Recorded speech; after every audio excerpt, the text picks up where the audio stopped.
आज की बात वर्तमान मुद्दों के साथ देखिए जयदेव पटेल के साथ शनिवार रात 11 बजे और रविवार सुबह 11 बजे सिर्फ नंबर 1 इंडिया न्यूज पर।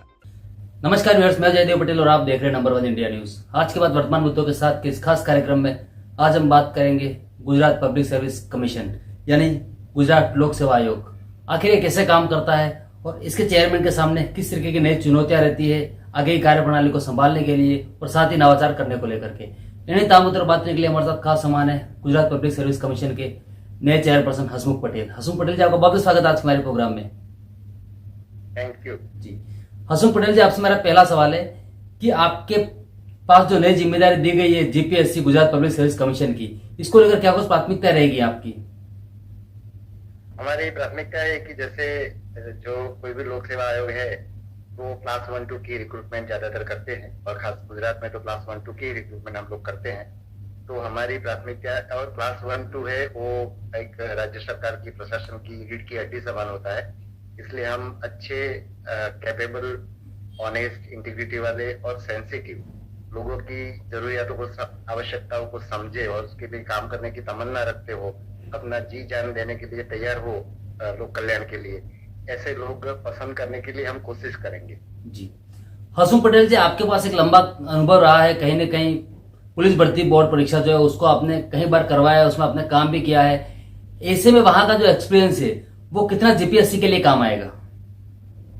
बिल्कुल काम आएगा, क्योंकि हमने जो भी भर्तियां की है और जो पुलिस भर्ती हो या पंचायत सर्विस की भर्तियां हो, उसमें हमने समाज के साथ जुड़ के, उम्मीदवारों के साथ हमेशा संपर्क रख के, उनके जो भी सजेशंस हो या उनकी कोई तकलीफें हो वो सब ध्यान में रख के उसको हमेशा सुधारने की कोशिश की है। तो जो मेरा वो 3 साल का कंटिन्यूअस अनुभव है, उस अनुभव का उपयोग करके हम यहाँ भी जो बेस्ट कर पाए, उम्मीदवारों के साथ हम रिश्ता बना पाए, उनके जो भी समस्या है उसमें हम उनको गाइड कर पाए, इस तरह से हम काम करते रहेंगे। हमने समाज को भी जोड़ा है। मुझे याद है कि हमने जब पुलिस भर्ती की तो हम security point of view police और पंचायत की भर्तियों में हमने लोगों को दूर दूर अपने जिले से दूर एग्जाम सेंटर पे भेजा, but at the same time हमने लोगों, जो आम जनता है, समाज है, उसको हमने बोला कि इन उम्मीदवारों को ख्याल रखने का काम आपका है। तो लोगों ने अपनी दुकानें बंद रख के उनके लिए पार्किंग की सुविधा की, या कई लोग ऐसे थे कि जो अपने घर पे ले गए बच्चों को, खाना खिलाया, सुलाया। इस तरह से पूरा समाज, किसी ने मतलब कोई पुलिस कांस्टेबल अपने मोटरसाइकिल पे बिठा के उसको केंद्र पे पहुंचा दिया, इस तरह से पूरा समाज उसमें जुड़ा था। तो मुझे लगता है कि यही काम हम आने वाले समय में भी करने की कोशिश करेंगे, ताकि जो उम्मीदवार रिक्रूट होने की कोशिश कर रहा है उसको पता चले कि जिस समाज ने उसके लिए इतना काम किया है, जब वो इस संघर्ष में से गुजर रहा था, तो वो भी जब सेवा में आता है, प्रशासन में आता है, तो आके फिर वो समाज के लिए काम करने के लिए प्रेरित होगा। ऐसा हम प्रयास पहले भी किया था और मुझे लगता है कि आने वाले समय में भी हम कर पाएंगे। जी हसमुख पटेल, जिस प्रकार से आपने गुजरात पुलिस भर्ती बोर्ड परीक्षा में कई कुछ नवाचार भी किए, कुछ बदलाव भी किए, जिस तरीके से आपका जो एक्सपीरियंस अभी तक का रहा है, क्या उसको देखते हुए आपको लगता है कि आप जीपीएससी में भी इस तरीके का बदलाव महसूस कर रहे हैं जो आने वाले समय में हमको दिखाई देगा? हाँ, जो जीपीएससी का ऑर्गेनाइजेशन है वो काफी मुझे जहाँ तक पता है पिछले 7-8 साल से बहुत ही अच्छा काम कर रहा है। काफी उसमें सुधार हुए हैं। हमारे जो ऑफिसर्स हैं, हमारे जो पूरे कर्मी दल है हमारा पूरा, वो अच्छे से अच्छा काम करना चाहता है। जैसे मैंने पहली बार उनसे मीटिंग लिया तो उन्होंने मुझे बताया कि आप पुलिस भर्ती भी ले आओ यहाँ, या कोई भी भर्ती यहाँ ले आओ, राज्य सरकार की हर भर्ती यहाँ होनी चाहिए, इसके लिए हम तैयार हैं। तो जो ऐसी संस्था है कि जो इतने दिल से काम करना चाहते हैं, हमारे यूथ जो है, हमारे काफी यंग लोग हैं जो ज्यादातर हमारी ही भर्ती प्रक्रिया से सिलेक्ट हुए हैं, तो बहुत ही उत्साहित है।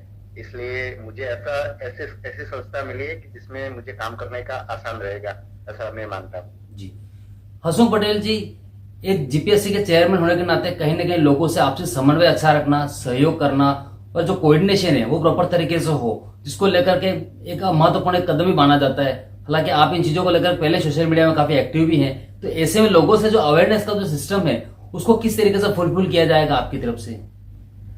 बिल्कुल, देखिए हमारा काम, हमारे जो 3 मेन स्टेक होल्डर हैं, सरकार, समाज और हमारे उम्मीदवार, तो इन तीनों से हम, क्योंकि सरकार चाहेगी कि हम अच्छे लोग पसंद करें, जल्दी से पसंद करके दें, उम्मीदवार चाहेंगे कि भर्ती प्रक्रिया ट्रांसपेरेंट हो, ऑनेस्ट हो और जल्दी से हो, और समाज भी चाहेगा कि हम अपना उत्तरदायित्व अच्छे से निभाएं और प्रशासन में अच्छे से अच्छे लोग दें।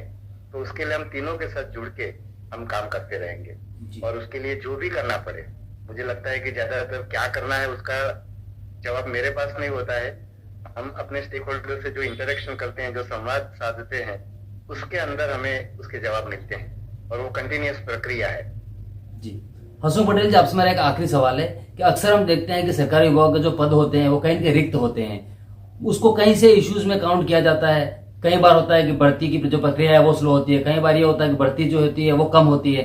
तो ऐसे में इसका हल किस तरीके से निकाला जाएगा आपके एक बतौर चेयरमैन होने के नाते? हम तो ये कहेंगे कि हमारे पास डिमांड आती है कि हमारे पास वैकेंसी की स्टेटमेंट आ जाता है, तो हम जल्दी से जल्दी उसको करने की कोशिश करेंगे। आज भी जैसे हमारी हर महीने 15 तारीख को हमारी एडवर्टाइजमेंट होती है, तो आज ही हमने वो एडवर्टाइजमेंट की है। तो जो हमें अगले महीने में इंजीनियर्स की भर्ती अगले महीने में हमारा शेड्यूल में थी, तो हमने एक महीना आगे करके आज ही हमने उसको कर दिया है। तो इस तरह से हमारे पास जो भी डिमांड आएगी सरकार की ओर से वैकेंसी की, वो हम जल्दी से जल्दी पूरा करने की हम कोशिश करेंगे। जी। हसमुख पटेल जी, आपको नई जिम्मेदारी के लिए बहुत बहुत बधाई और आपने हमारे लिए समय निकाला, उसके लिए धन्यवाद। धन्यवाद।